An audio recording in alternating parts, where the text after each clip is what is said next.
Again, ever yours, Alan Nathan, militant moderate. And we have assisting me in the Opani department as we continue. A friend of the show, Robert Weiner, the Democratic strategist, columnist, and former communications director for Clinton Drug Czar General Barry McCaffrey. He's also former chief of staff of the House Committee on Aging. Bob, good to have you back. How are you today? Alan, I'm great. And again, I really apologize for missing the boat with being an hour off because of daylight time coming in on our regular Monday segment. I want to apologize to our listeners. Not to worry, but we appreciate you. You're self-flagellating. Listen, is that what it is? And on a good note, I want to wish a very happy birthday to your wife, Jane. I'm going to pass that on. Thank you very much. Yep. Thank you very much. I will pass that on. And then, of course, we want to wish congratulations to President Santorum. Yes, we'll get to the results. Yes, the very contest in which he still managed to lose in the delegate count. But that's something else. I want to get to that in a bit. But first I want to get to Obama. Let me ask you what I asked General Tom McInerney and others. Obama's just saying that that American military involvement might trigger a civil war in Syria. But I got to ask you, isn't that a bit like referring to the proverbial closing of the barn door after the horse has already escaped? Why would that be his rationale? Can you make any sense of that? Well, I think there's more to it because you listen to the Joint Chiefs of Staff and they say, who are the insurgents? You really can't figure it out.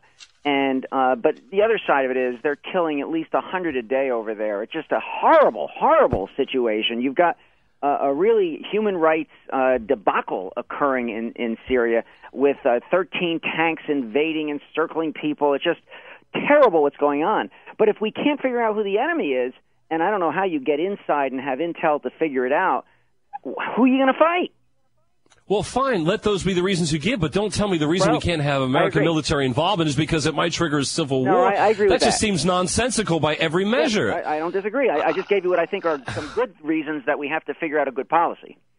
Yeah, well, that's not that's not grounds for anything. You're the moderate, the middle centrist who doesn't take sides from one of the others, and I do too, even within my own party, Alan. No, I obviously have an opinion, so I'm taking sides.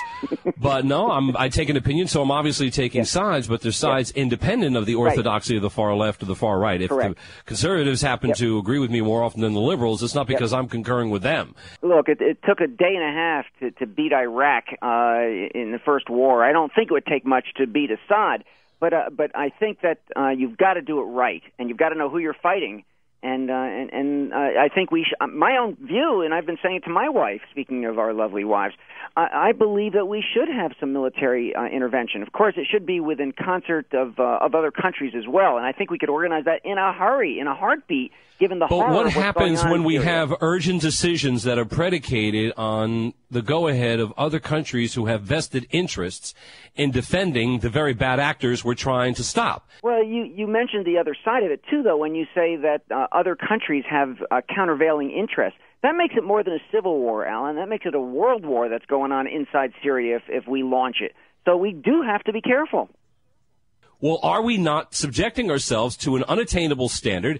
And has the world not essentially structured a mini-universe in the form of the UN that puts, if you will, good intentions at the mercy of those who most assuredly have bad, but treating these as if they have parity when in fact they do not? It seems to me like an exercise in insanity.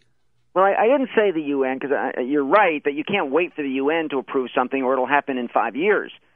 Well, Bob, a quick example is look at the UN right now. I was bringing this up earlier. Do you know right now as you and I speak, the UN has actively shielded Syria and protected its status as a continued member on the UN Security Council for Human Rights? Yeah, I mean, no, it's absurd who they have on the Human Rights Council. It's who violates human rights? Bob, come on. That's like putting Bob, let's face it. That's a bit like putting the Grand Wizard of the KKK in charge of affirmative action. It's just not going to work. Right. There are some things the UN can do and some that it hasn't got a clue how to do, and one of them is keep control of what their own words mean. Thank you for that. Anyway, let's shift over to the now. We got Bob for both segments. This one and the one following. The Silk Summary is going to be taken off because my wife's got a birthday and she's taking off. And Happy birthday! All right, Alan. I love it. But now shifting back to what we have when looking at the primaries, I would be remiss if I didn't first look at President Obama and his recent polls. I was curious. I meant to ask you when we had Amy Ridenhour. You know, his poll numbers have really plummeted in multiple polls, not just the Washington Post, ABC, but also CBS, New York Times. What do you make of all this, Bob? Well, I make that the polls are nonsensical because if you add up the fact that women are, I'm going to tell you why.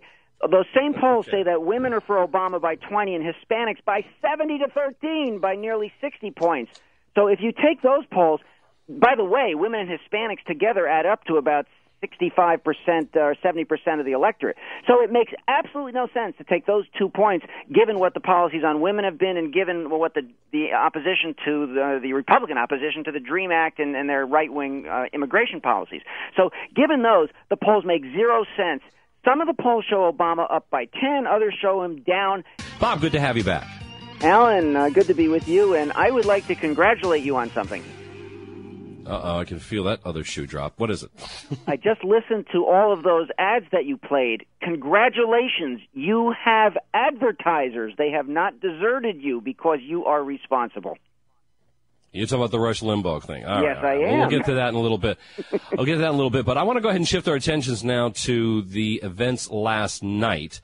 Kind of strange when you look at everything. Obviously, a decent night for Santorum. Now, Romney wins the delegates.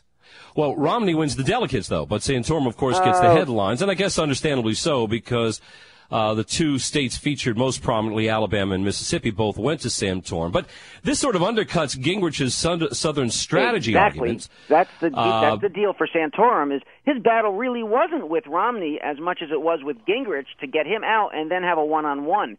Now, if Santorum were to win Illinois, which is a possibility, then it's an entirely different ballgame, at least the punditry consensus is, and I think they're right. Well, I'm looking at the breakdown here, and it just seems so nonsensical. I mean, by every measure imaginable, Romney's winning, not just in the plurality, but also he's getting more than 50%. Romney's total is still greater than the grand total of all his rivals added together. Let me tell you. So he seems to, by math, have met all measures. Where am I off base? Okay, and there's a serious answer to that, which is that we are a third of the way through, and Romney is a little over 200 ahead of Santorum. 200, and you're a third of the way through. Therefore, if a swell develops, Gingrich out. Don't forget, Gingrich and Santorum have cut each other off. Gingrich has 139 to Santorum's 239. If all of the Gingrich movement goes to Santorum and Santorum develops a swell, Romney could be screwed. However, I don't think that's going to happen. You're not there. It's a reflection. You're one-third of the way through. I'm saying that if Santorum develops a swell, it could reverse the whole thing. It is possible. Santorum has a path to victory. I think it's going to be Romney, and I think despite his statements of I'm not taking Santorum for vice, he's going to look at Santorum winning the southern states, winning Kansas, and saying, I need that on the ticket. And even though no vice not a president bit. You're going to have a Romney-Rubio ticket. Not a great fear. And that's going to prove to be a very formidable access. I look forward to that contest. Try to defuse Obama's enormous superiority on women's issues right now. That's another option. Will